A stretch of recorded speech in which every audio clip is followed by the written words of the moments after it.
Well, good morning, everyone, and welcome to Slim City Talk with Slim. And of course, this is a part of the Coffee Talk series.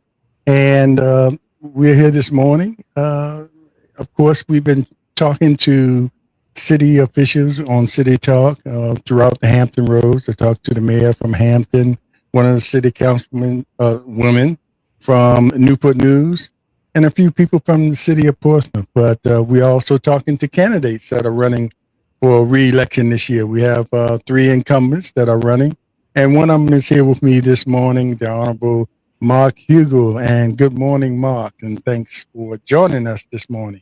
Morning, Slim. I appreciate you having me on. I appreciate you coming on your busy schedule, and we were talking about that before we came on air. How busy your schedule is and how you keep up with it. But like we said, you know that going in when you run for council. If you don't know it, somebody tells you somewhere along the line, and then you have to make that decision: do I go forward? But you know, um, before we get started, I want you to start and tell us about your platform. You're about to complete your first term as a city council person. So you almost had 4 years in the office, and we'll talk about some of the issues you face there. But we want to start you off with your platform. But before we go there, and you've been on this platform before, and I just want you to briefly tell, because you're not originally from here. Like many of the elected officials we end up having, they just can't get to Portsmouth soon enough, or something happens. But briefly tell us what brought you here, and then you can sort of, incorporate that into your platform, because whatever brought you here later on, it got you interested in politics. Yeah, thanks. So my wife and I are both originally from North Central Ohio. I left Ohio a month after high school, headed off to the Naval Academy. And eventually the Navy brought us here to Hampton Roads in 1981, my second sea tour.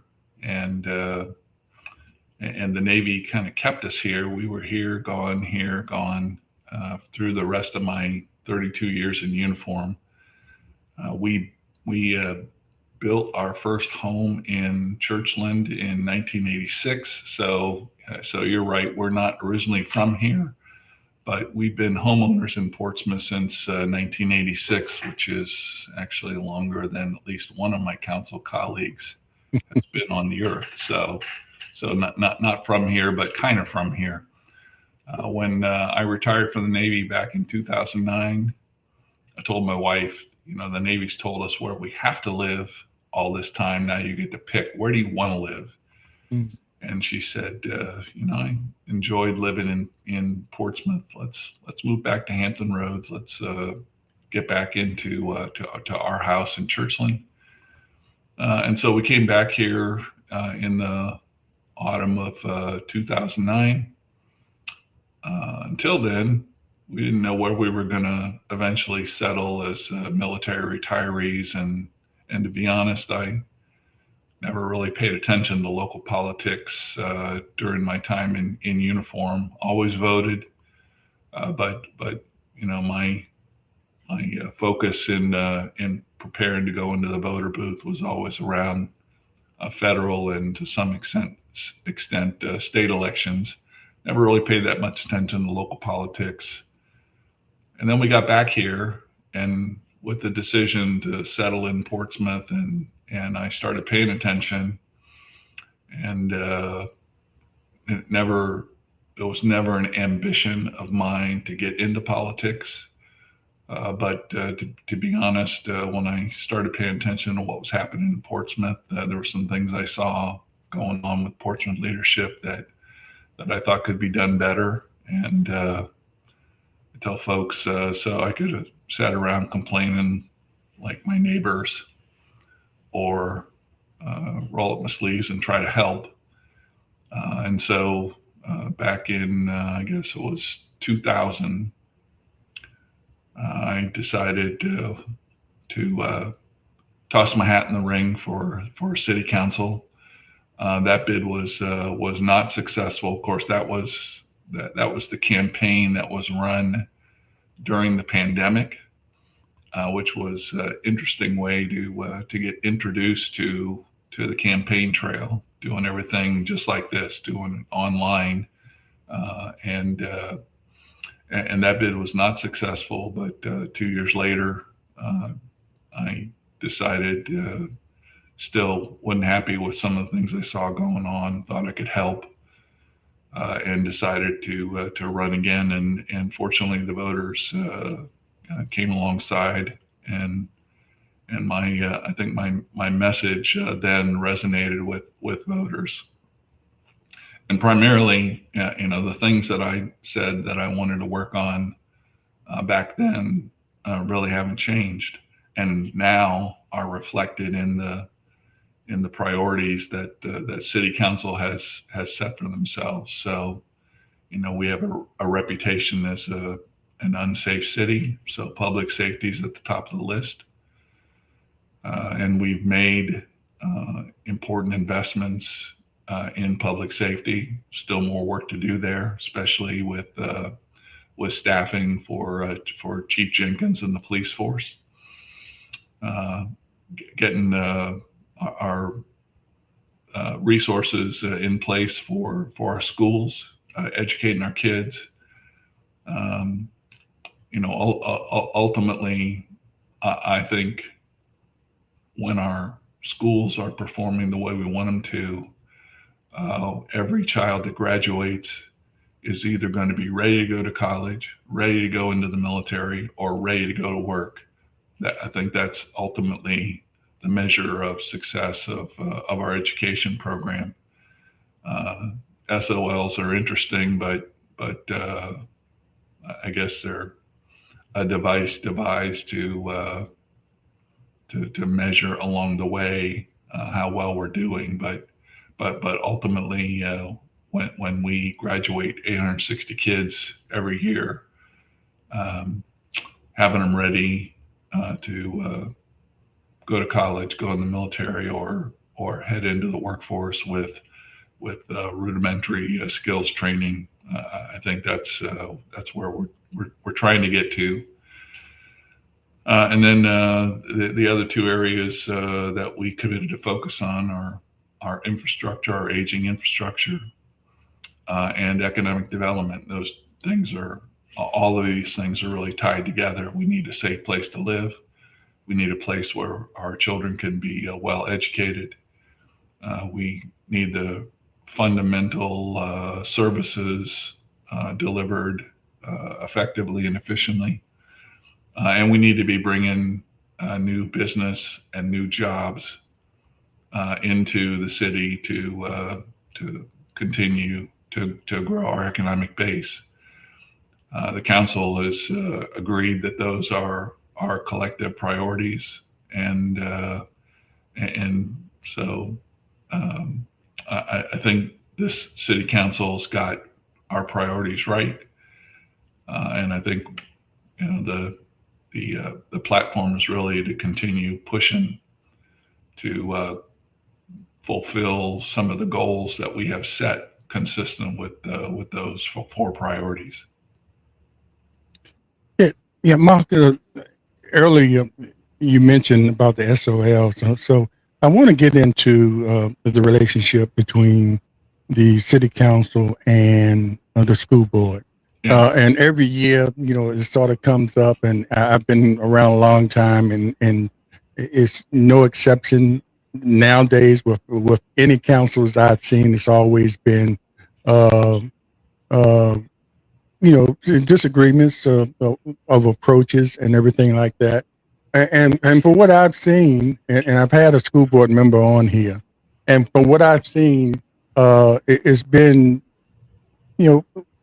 it's been pretty good relationship. It's been some disagreements on information flowing evenly between the two boards.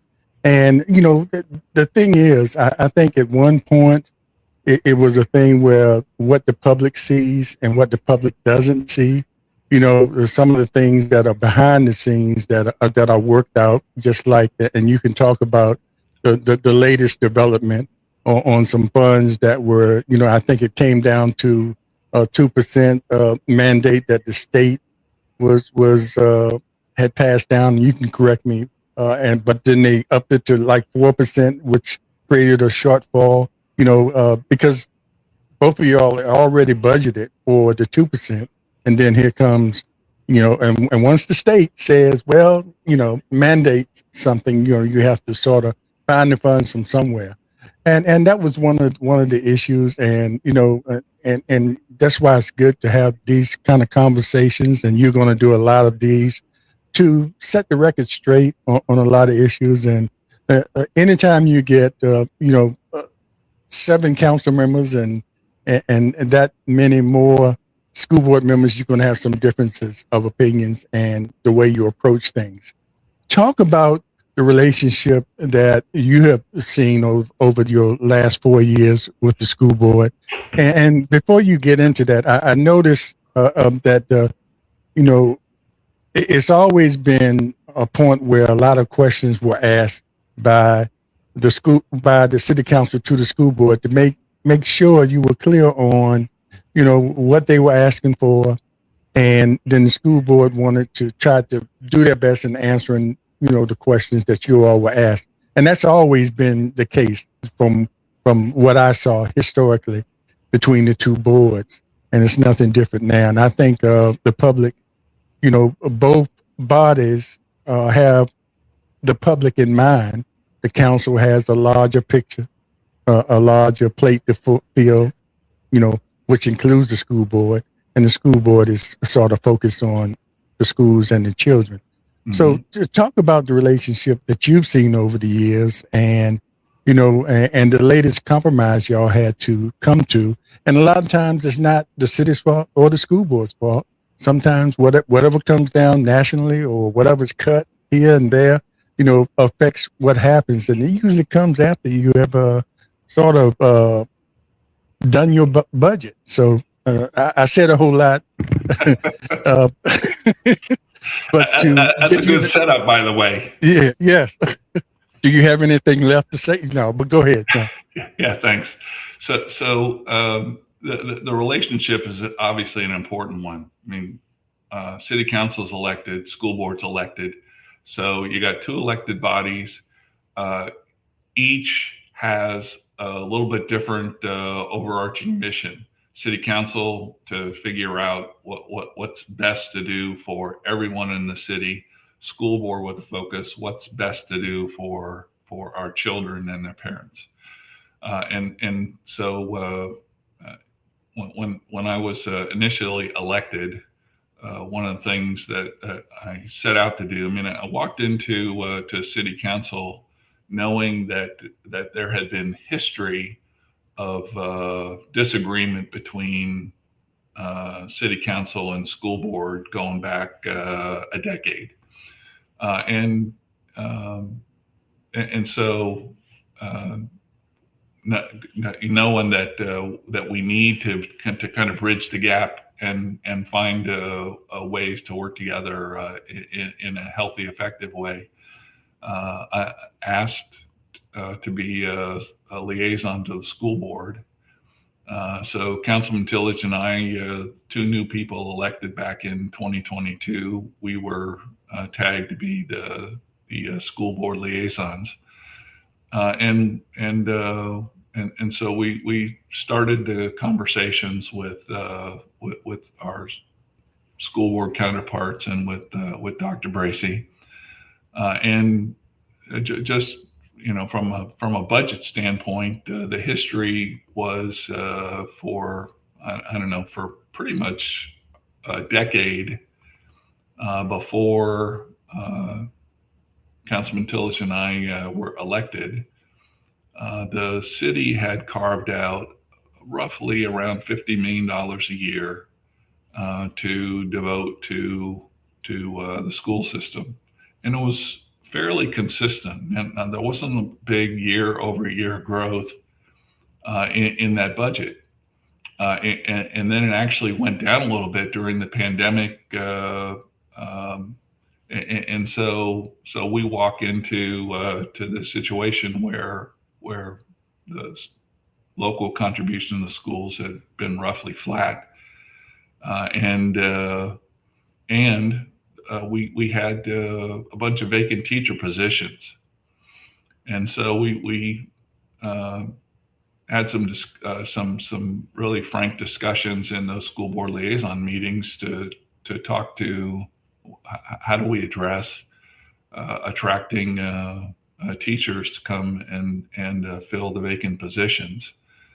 And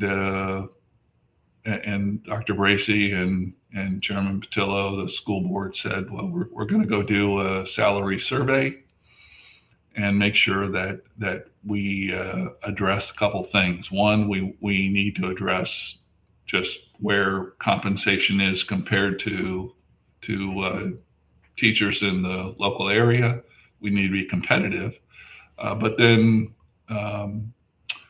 I think because the city contribution to the schools had been relatively flat, the pay scale for teachers had gotten compressed. So as I recall, we had been gradually increasing the starting pay for new teachers, but we hadn't been increasing the pay for experienced teachers. And by the way, that was also true on the city staffing side. I mean, we have this issue of pay compression where we were increasing starting pay to try to attract new people, but we weren't increasing pay for people who have experience. And so the top pay was going up very slowly. The bottom of the pay scale was rising faster. And so you end up with this compression of the pay scale. So we had that on the school system side, in particular on the teacher side. And the difference between the salary for a starting teacher and a 30-year teacher was only like $5,000, and so it's appropriate for the school system to go take a look at that pay structure. Having these discussions, we recognized if we're going to change the pay structure, going to need to change the amount of money available to be able to pay the teachers and the entire staff, because the salary survey wasn't just done for teachers; it was done across the entire school system staff. And so, what did that translate to? Well, so when Councilman Tillage and I came aboard City Council back in January 23. The budget back then had about $60 million of local contribution from the city to the schools.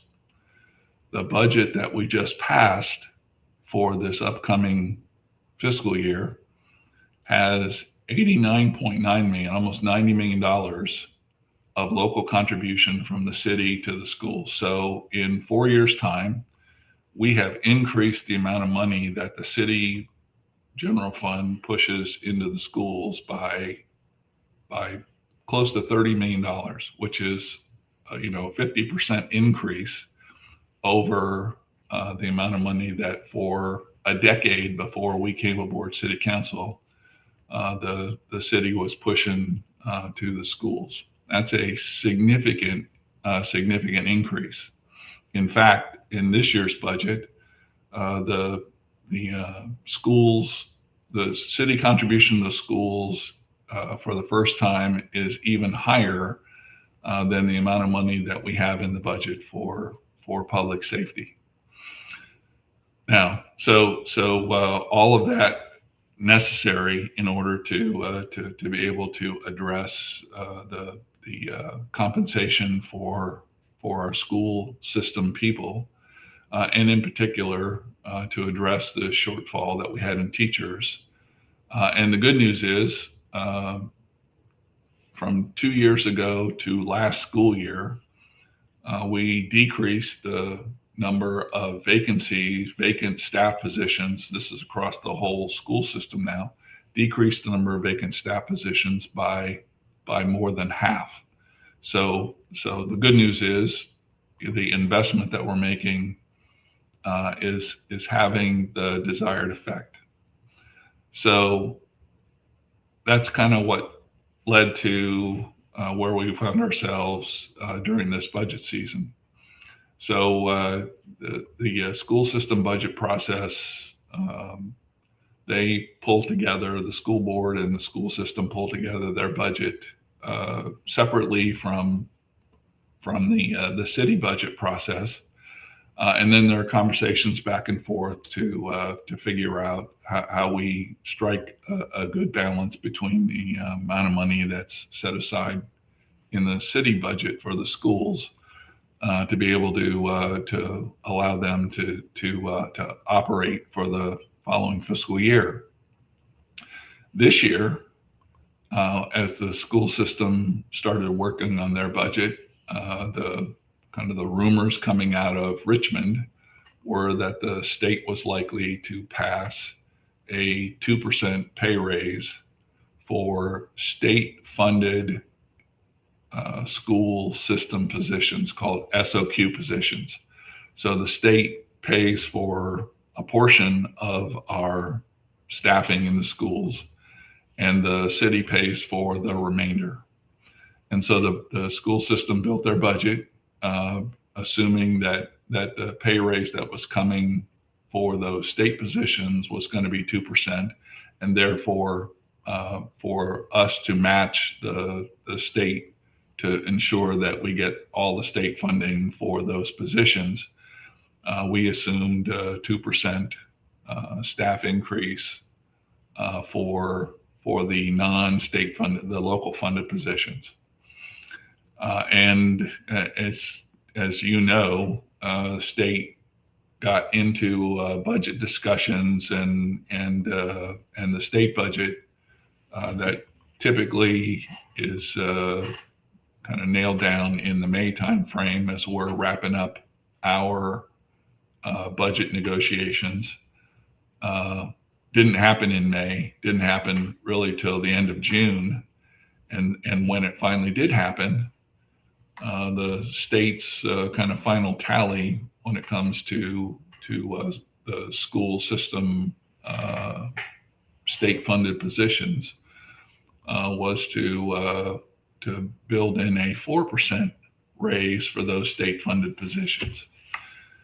And so in order to receive the state funding for that 4% raise, we needed to match the raise on the non-state funded positions. School system went back through their budget, figured out that in order to match the state pay raise, they were about $2.5 million short from the budget that the city at that point had already passed. So we had already built into the city budget a $7 million increase, year-over-year increase from last year to this year, $7 million increase for the schools. And with the state finalizing their pay raise late, the schools came back and said, so $7 million year-over-year increase isn't going to allow us to cover the 4% pay raise for the city-funded positions. We'll need another $2.5 million. And all of that was kind of came to a head a couple of weeks ago. School board had a special meeting. They ran through where they stood in their budget process and sent notifications to the council. And we need to find another $2.5 million to cover down on the pay raise and the other things that were in the school system budget that were imperatives. And so at our last council meeting, we found a solution to the problem. It's a one-time solution for this coming year. But interestingly, I think what it brought to a head, and again, we had been having these discussions in our school board liaison meetings as we were come through the budgeting process, because it was becoming clear that the rate that we're increasing year over year funding from the city to the schools wasn't on a sustainable path. I mean, we have made some significant increases from the city general fund to the schools. But if you fast forward that out for another 5 years, the pace that we're increasing year over year wasn't going to be sustainable, given the revenue that the city's bringing in. I'll give you some specifics. Mhm. So for this year's budget, the city revenue from real estate taxes and personal property taxes and all the other things that generate revenue to the city revenue increased a little more than 3%. While the $7 million year over year increase that we did with schools was an 8.5% increase. So we brought in 3% more in the city, but we're giving away an 8.5% increase to the schools. Well, so you run that fast forward. If every year we are giving away more into to the education pillar than we're bringing in, then that's other things that city council needs to fund inside the city budget. We're going to have to take away from those things in order to increase the amount year over year that we're sending into the schools. Now, we said public safety is a priority, education is a priority, infrastructure, and economic development. So in those four priorities, we're using those to try to make budget decisions and ensure that the money that comes in is funding those goals first, and then whatever's left over is used to fund other needs and services.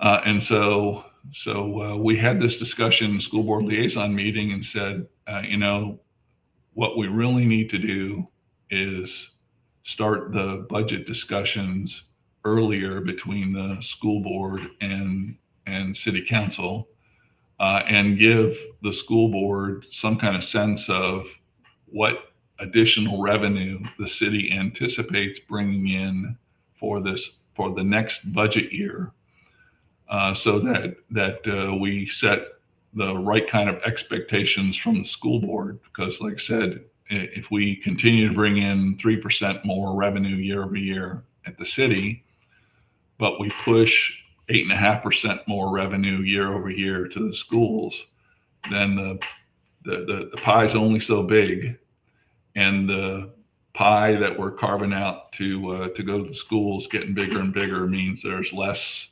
revenue to do the other things that the city council is responsible to do. Mm-hmm. So all this a long story to say, one of the conclusions that I think we agreed to in our school board liaison meetings, there had been some talk several years ago about of some kind of creating some kind of funding formula that looks at the incoming city revenue and figures out what portion of that is a reasonable portion to dedicate to the education pillar. And knowing what that number is up front, we can alert the school board early on in the budget process, so that they know roughly how much revenue is going to be available from the city as they're going through their budget process. And so I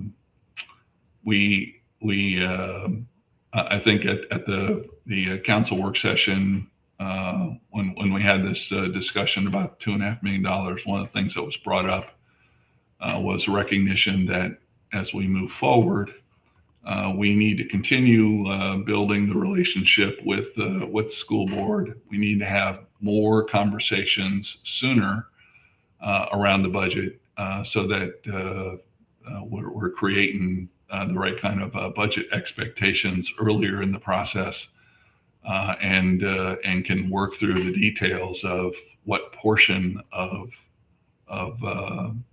the city general fund is going to be available to fund the schools going forward. Okay. I always like to honor when people comment, and we have a comment or a question from Thomas Chapman, and we recognize the name. He was the colonel that was on Portsmouth Coffee Talk. So this probably would be the question he would ask if he was here, but he was just asking, is there a meaning behind the words, we're giving away to the education of the children rather than allocating? Then he followed up with said words matter, and that was, you want to address that. Yeah, so Colonel, I appreciate you keeping me honest. Probably a bad choice of words. I mean, it really is taking the revenue pie that the city council has available to them to apply across the budget priorities, and carving that pie up into the portions, and so allocating is a better way of saying what I said. We're certainly not giving any money away. It's a matter of carving up the revenue stream and allocating it against the budget priorities that City Council has set, and trying to find a balance between how much money is available to hire and pay police officers, how much is available to hire and pay teachers, how much is available to pave our roads, how much is available to try to attract new business and do waterfront development. Those are kind of the four big areas of the revenue stream tied to our priorities, and we are simply allocating portions of the general fund pie against those priorities. Yeah, and I think we could spend the whole hour talking about education, and maybe sometime before it's all over, we will have a show dedicated just to that. But before we move on, I wanted to, I saw in the last meeting, you were kind of hesitant about, the referendum for the 1% tax that you all agreed to pass on, to put on the November ballot, to let the citizens decide if that's which would benefit the schools and the over the years neglect of general maintenance, that could give many more years or to the buildings. But for many reasons, some things are put off, lack of funds, and you have to sort of prioritize where you're going to put certain funds. But, this is going to be something that the citizens will decide. And I don't know how that's going to go, because, the state referendum that went through it only for the courts to come by and nullify what the citizens wanted. And it's going to make citizens feel kind of apprehensive. And plus, citizens are,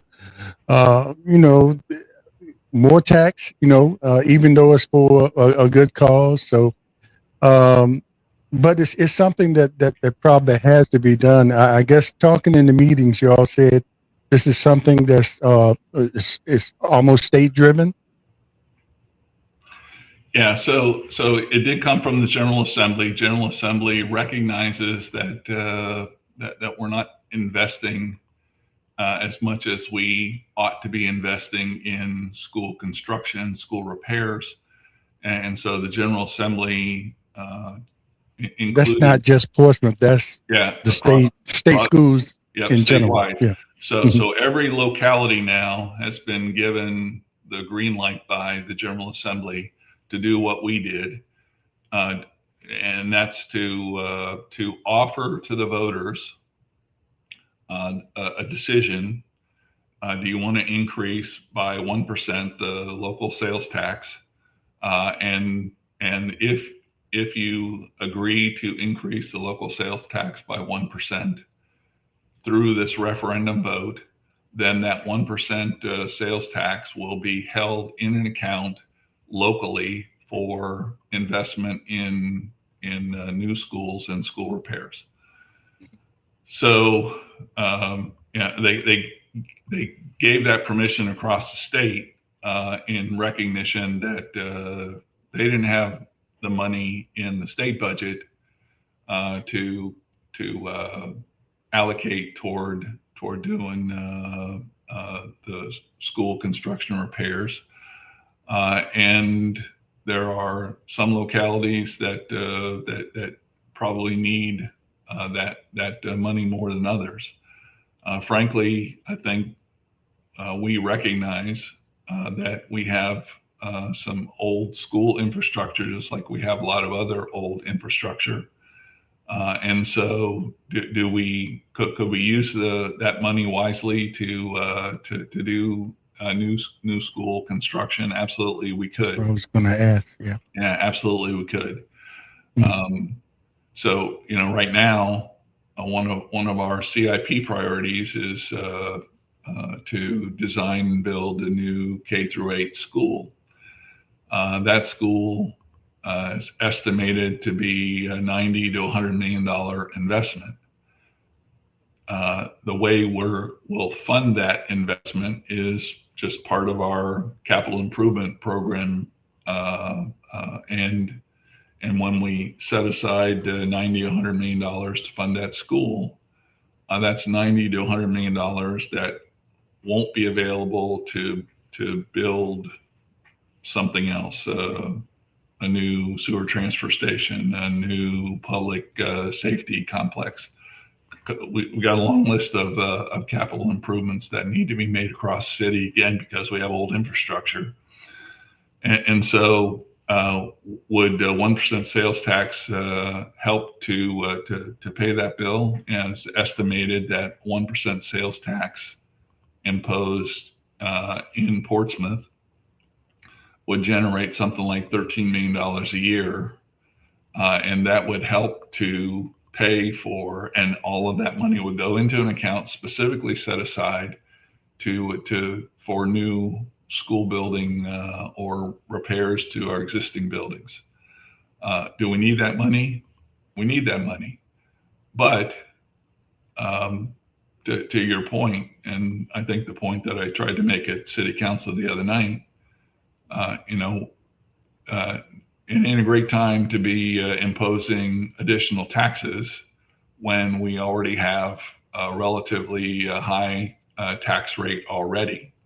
And so consequently, and by the way, doing it at a time when affordability just to buy food, buy gas, pay rent, all of those things have been going up, and are impacting family budgets. And so, the referendum will put the issue on the ballot for Portsmouth voters to decide, and we'll see how it goes. My point in City Council meeting the other night was, I don't know that putting the referendum on the November ballot is necessarily a wise thing to do if we want to try to convince the Portsmouth voters to pass the referendum and create the additional sales tax, because my sense is we got a lot of folks in Portsmouth that are struggling with affordability, and so they're not going to vote even to your point, even though this is for a good reason, and it's money that's held specific for this purpose. That I don't think the average voter is probably going to vote yes unless we can build a good case for why this is a good thing to do. That's going to take some time. It's going to take some collaboration between city council and the school board to get that story together and get it out there to inform the voters. And still, even if we are able to explain in some amount of detail why this is important for the long-term health of our school system, voters are going to look at that versus putting gas in their car, and in the end, they get to choose. It won't be a city council decision. It's going to be a voter decision. And if the voters say yes, we'll impose and we'll create the account. And if the voters say no, then we won't, and we'll continue to look to fund school construction the way we are doing now, which is through our capital improvement program. And the capital improvement program, like everything else that's in there, is going to weigh the priority of building a school versus the priority of building new public safety complex versus the priority of building something else. I'm gonna put this question up here by Denzel Glover, but before you get to that, because I think in answering your response to that will cover a lot of things that you might want to cover, because we are time constrained here. Don't want to keep you all day, keep it within an hour. But before we go to that, I want, as a person that over the years that has served on Planning Commission 8 years, EDA 8 years, and many other boards and commission, and still serving on boards and commission, but maybe a little more low-key boards now, But I just wanted to bring up the issue about that came up in the meeting concerning the zoning board, and you're a part of the committee that appoints or takes suggestions for appointments to these boards and commissions. And I agreed. I think it's very important that when we appoint people to certain boards, that there is a certain amount of training that needs to be involved. Even though when I was on the planning commission, I was a realtor, so I understood the best and highest use of land, but I still had to go through training to know the process or Portsmouth, the process of the planning department and Portsmouth goes and the way the process worked in Portsmouth. So I don't know. Hopefully, that's been going on with a lot of these boards and people. One of my pet peeves if people are being appointed because they're a friend or it's been a favor. Some of these boards need some expertise. Just to be honest with you, and even it doesn't have to be total expertise, but you at least need the training to know how the system works. And I guess if that doesn't happen, you're going to have people making decisions, and you had some issues with, zoning, making, which could really affect a citizen in what he's trying to do with his property or business or something like that. So how do you feel about that? Because, it used to be when I was on there, it was a certain amount of training. It wasn't mandatory, but, if we were on the boards, we said, let's take advantage. Sometimes we had to go out of town for the training at the city's expense, but it really helped me for sure to be more effective for the 8 years I was on the planning commission. It was a learning process in the beginning, but that training really helped me understand how the system works. Even with the knowledge I had as a realtor. Do you think you ever make some of these training mandatory, especially for some of the important boards like zoning, planning commission, EDA, those boards that are going to require some expertise in there, Yeah, so it's a great question, and one that we're wrestling with now for exactly the reason that you said.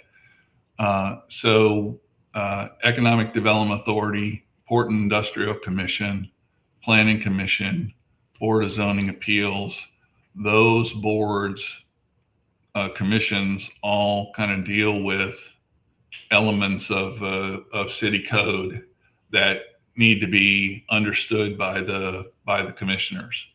And so what we have been doing is kind of on the job training.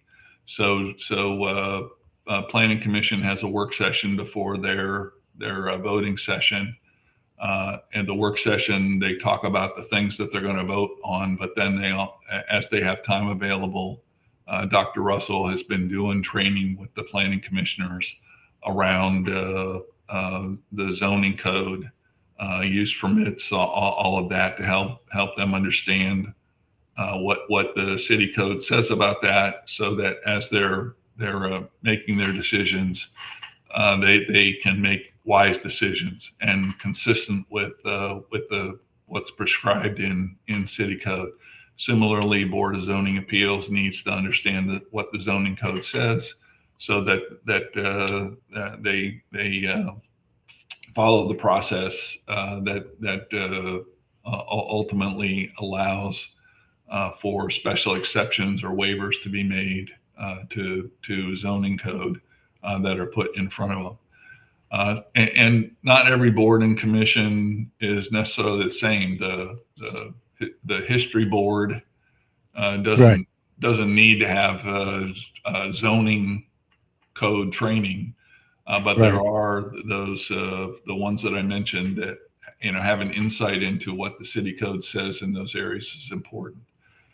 We haven't done mandatory training in those areas, but I think given some of the questions that have come up recently by some of our citizens around decisions that are being made that are affecting some of our neighborhoods, we're taking a look now at should we require mandatory training for those boards where the board has to interact with city code to make sure that the commissioners are kind of all level set when it comes to understanding what their responsibilities are and what city code says.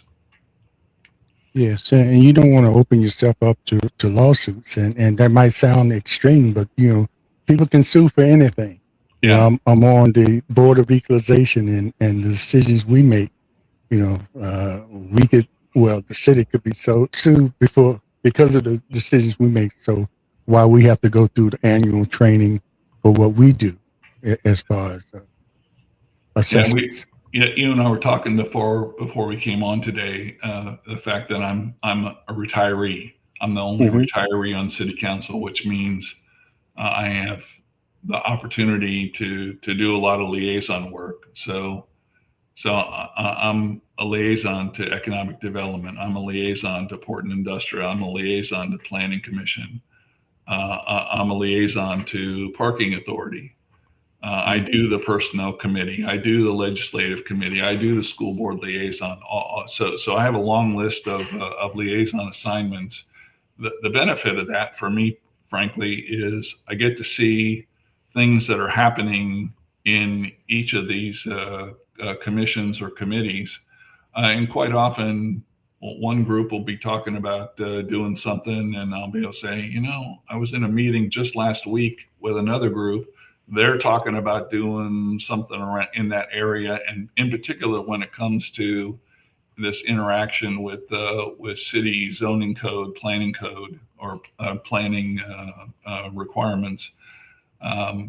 It's an opportunity to kind of help connect dots, because the planning commissioners are focused on planning, the Board of Zoning Appeals are focused on Board of Zoning Appeals, and sometimes those two groups don't interact, and so having somebody in the room that kind of sees both things going on and can help connect dots is I think one of the things that I feel responsible for is somebody who has the time to sit in those meetings and can make sure that some of those things that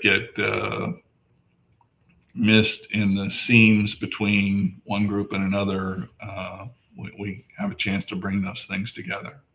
Yeah, that intercommunication is important, and I don't mean to say that anybody needs to be an expert to be appointed to these boards, because many citizens can bring uh, a special quality to a lot of these boards without being expert per se. But the training is going to be important in some of these boards.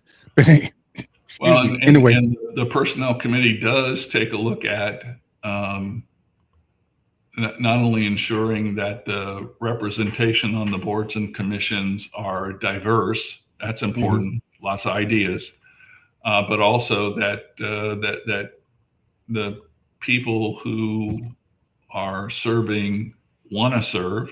So when you sign up to volunteer for a board or commission, you can sign up to volunteer for several, but we ask you, if you got your first pick, what would that look like? If you got your second pick, what would that look like? Third pick.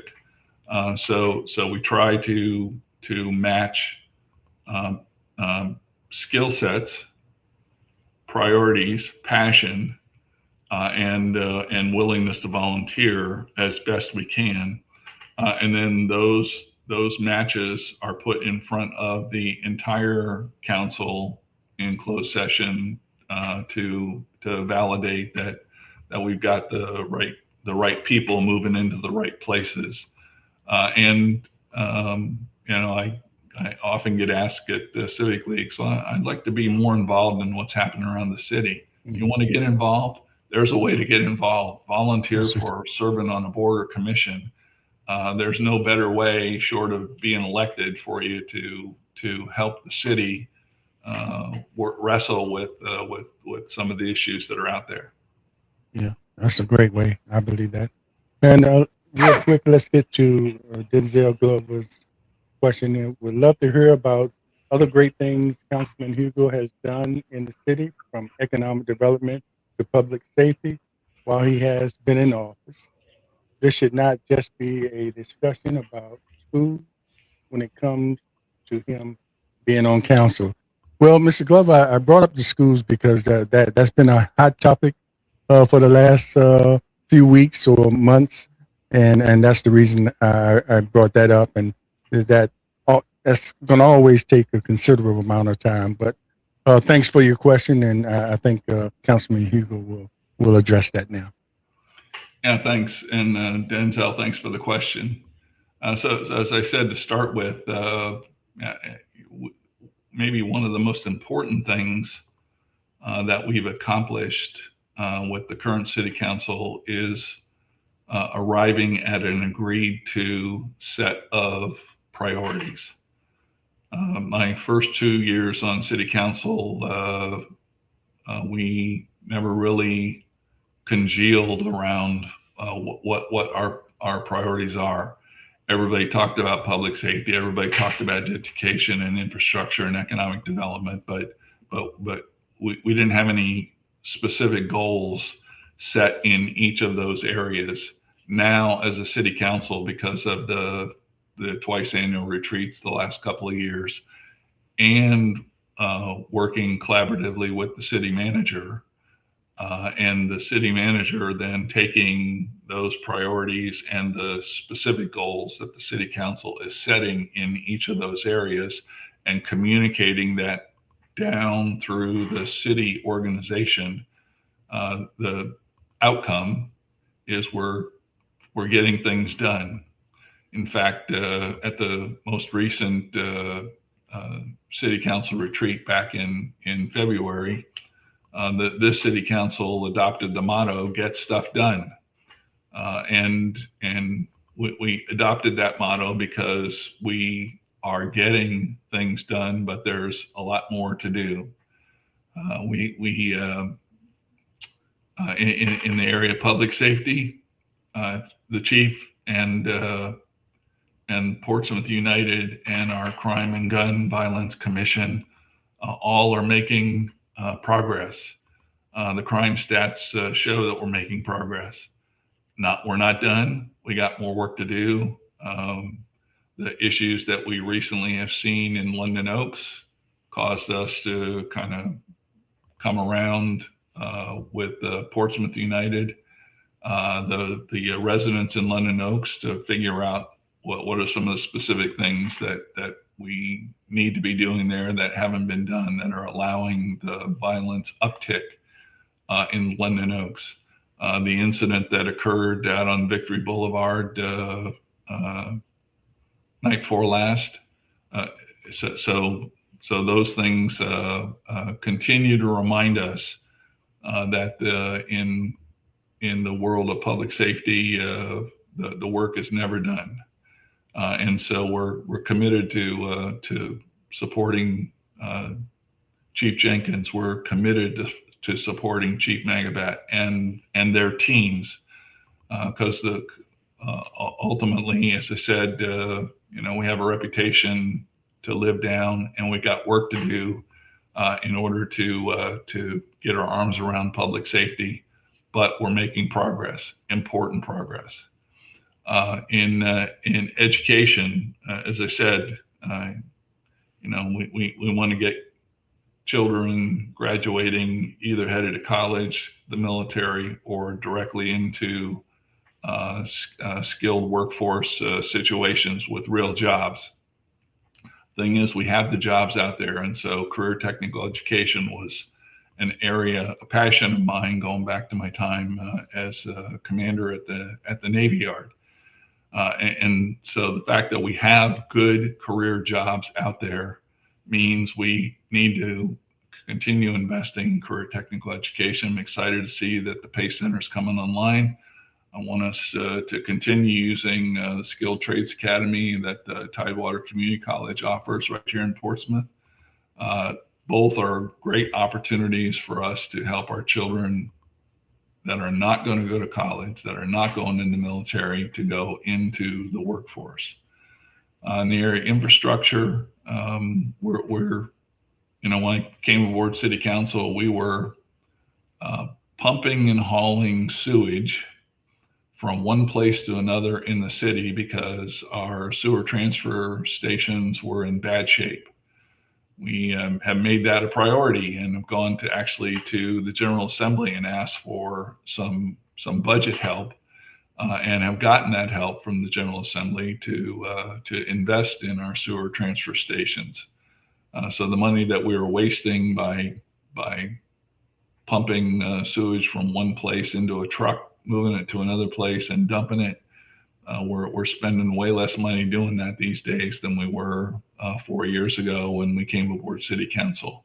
That's just an example, but sewage, water, stormwater, resilience to flooding, all of those issues are kind of come to a head when you talk about some of the old infrastructure challenges that we have in the city, that we're, again, making progress. And then finally, economic development, pretty exciting things happening down there on the waterfront. We're on in the home stretch now of selecting a developer to develop the old Holiday Inn site, the Crawford Bay site.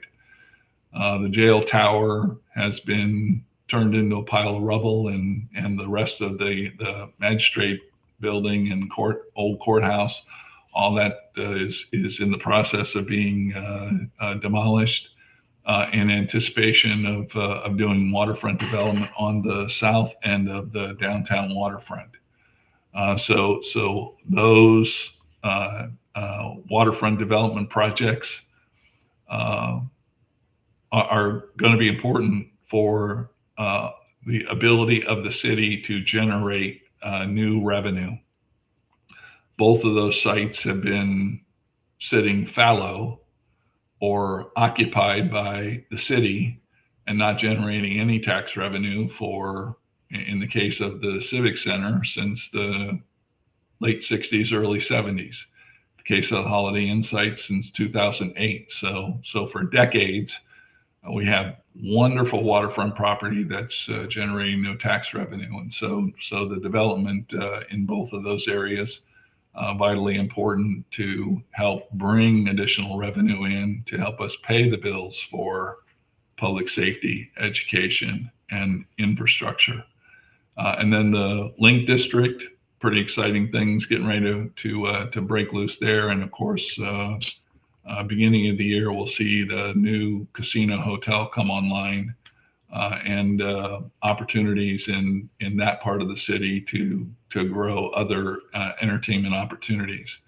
So the list of things that are getting done, that have gotten done, that are yet to be done is still a long list, but we're getting a lot of things done and in the rearview mirror.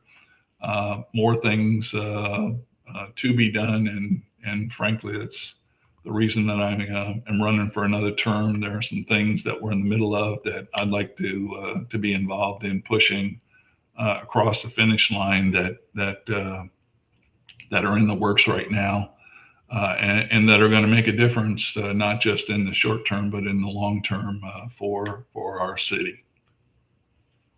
Yeah, well, thank you. And we're winding down now within the hour. So I wanted to put up this comment that the colonel put. It's not a question, but that you're going to have to, just wanted to put it up. But well, wait a minute.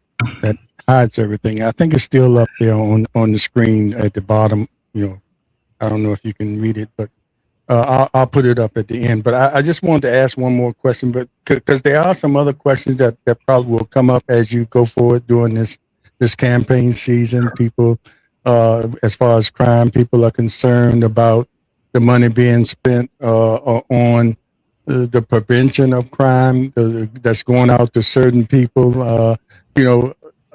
You shouldn't bank on everything you see on Facebook, but that's where a lot of people get their information. So a lot of that should be addressed. With some of it's true, some of it might not be true, some of it might be true.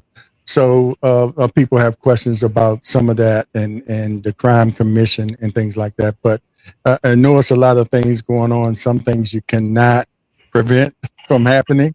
But anyway, some of these questions, but I just wanted to ask one last question because I don't think this has come up a lot, but these days and in the political climate we have now, do you think it's important for the localities or people voting for local officials to know what their party affiliations are, or what some of their national views are, especially when they're trying to vet a candidate? With some of the things that happen nationally trickling down to the local politics. So it would make sense to kind of know where your local elected official is on some of those issues. Yeah, so I get that question a lot when I was out on the campaign trail before, and I'm not surprised that it's going to come up again. Here's the thing, Slim. How I feel about pro-life or pro-choice is my personal thing. I have no authority on city council to do a darn thing about pro-life or pro-choice. It's not a choice that's ever going to come to city council.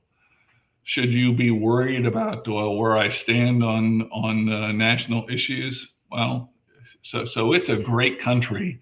You can worry about whatever you want to worry about, and I would encourage all of the voters, please do your homework, and engage those of us who are campaigning. You're free to ask those questions. Please understand that we're free to choose what questions we think are relevant to answer. Is it important that you know party affiliation? Well, in the case of local elections, and now I'm talking city council and school board, they're nonpartisan elections, and I think one of the reasons that they're nonpartisan elections is because the authority that we have to impact national or even state issues from the perspective of a local politician is minimal. Frankly, what you want us working on are the things we're talking about. You want local politicians to be solving keeping my community safe. Okay, can't do that from the General Assembly. Can't do that from Congress. The only people that are going to keep the community safe are us folks locally investing in local safety. We've seen at both the federal level and the state level, there's a limit to what they can do to help educate our children. And so the school board, critically important to making decisions about how we educate our children. City council, critically important to make sure that the schools have the resources they need for that education to be done well. Local infrastructure. Yeah, there's maybe some state money and some federal money that can help with local infrastructure challenges, but at the end of the day, we know where the infrastructure issues are and have to prioritize those issues within the resources that are available to us to tackle. Are we going to do a waterfront development project, or are we going to replace a sewer transfer station? And then local economic development is all about local. The folks at the state level are interested in bringing more business to Virginia. Well, they're just as interested in bringing business to Northern Virginia and Western Virginia as they are interested in bringing business to Hampton Roads. We're interested in bringing business to Hampton Roads and specifically to Portsmouth. And so there's this kind of line of demarcation of what you need local leaders to do compared to what you need from the state and from the feds. And so as you're doing your homework, hopefully what you'll look at when it comes to local elections is who's willing to do the work to help us solve the local things that only the local government can solve. And I think the good news is the current city council is working well together, has stabilized the leadership of the city to the point that we have developers who are interested in coming and investing in the city. And we have a set of priorities, an agreed to set of priorities, and we're aligned around those priorities. I mean, I saw your interview with Councilwoman Thomas. She rattled off the same priorities that I'm sharing because the city council is really aligned around those as the important things that you, our Portsmouth neighbors, are counting on us, your city council and your school board, to go work on as the places where we concentrate and try to make things better for all of us. And so, is there partisanship involved in any of that? No. It's really neighbors working on behalf of neighbors, and regardless of what your national or state partisan interests or affiliations might be. For what it's worth, I've been an independent guy since the day I joined the military. I'm still an independent guy, and so you can draw whatever conclusions you want to from that. It's allowed me, while I was in uniform, to stay nonpartisan, and frankly, it's a benefit now to be in a nonpartisan thing. I'm not interested in state government. I'm not interested in federal government. I've been to the Hill as a flag officer. I've been to the General Assembly as a city councilman. They got their stuff to do.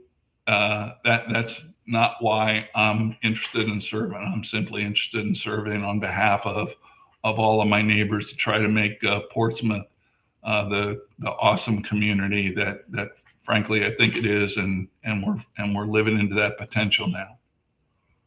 Okay, and I just want to let you know that's going to be a question I'm going to ask all the candidates. It's I a feel good question. duty bound to ask that question now.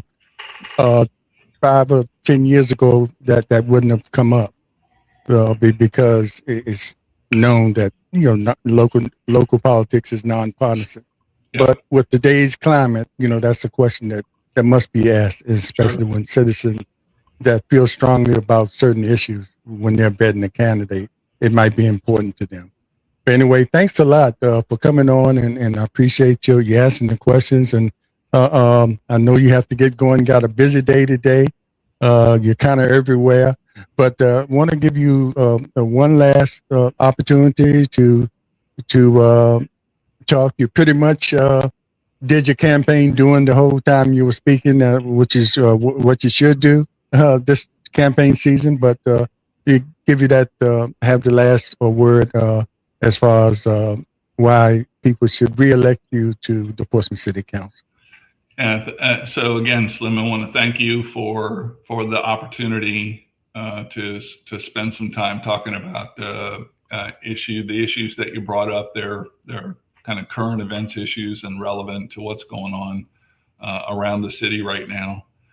So this is an important opportunity for me to engage and answer those questions, give folks a sense of who I am, what's important to me, and ultimately, what's important to me is based on what's important to you. We on City Council do listen to what the concerns are of our neighbors. It's the kind of representation that you should expect from the folks that you elect to City Council. And so opportunities like this are an opportunity for our neighbors to become informed, to become learned voters, because it's important when you go into the voter booth to make wise decisions, not just based on I recognize that name or I recognize that person, but what is it that those names, what is it that those people are aiming to do for us? And so this is a great opportunity, and I appreciate you making the opportunity available to me and to other candidates to come and share. My punchline for the campaign, we have momentum in Portsmouth. We're, in my opinion, on the right track in a lot of areas, and it's because we have good alignment amongst the current City Council.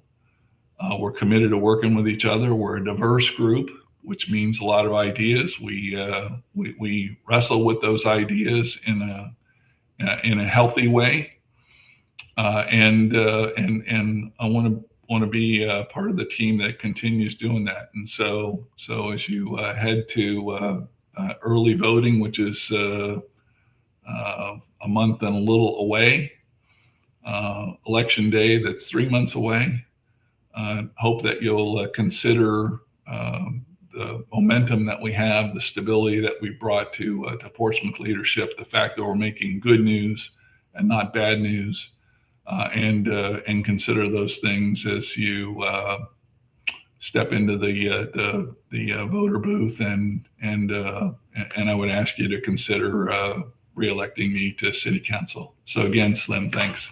Appreciate you. Yes, and thank you, and thanks to everybody for watching. And if you're a candidate and you wish to come on the show here and have a conversation with me, let me know. Let me know. My email has been scrolling across the page. Just go to my Facebook page. You can contact me there and let me know if you want to be a part of this. And make sure if you're watching this, make sure you like, subscribe if you haven't done already. But each time you watch us, make sure you hit that thumbs up button to show the likes, especially if you're watching on YouTube. So thanks again as we close out this segment, City Talk with Slim, which is a part of the Portsmouth Coffee Talk podcast network. Because we have a lot of things going on this channel now. So thanks a lot, everybody, and we'll see you next time. And take care, Mark, and good luck to you. Thanks again.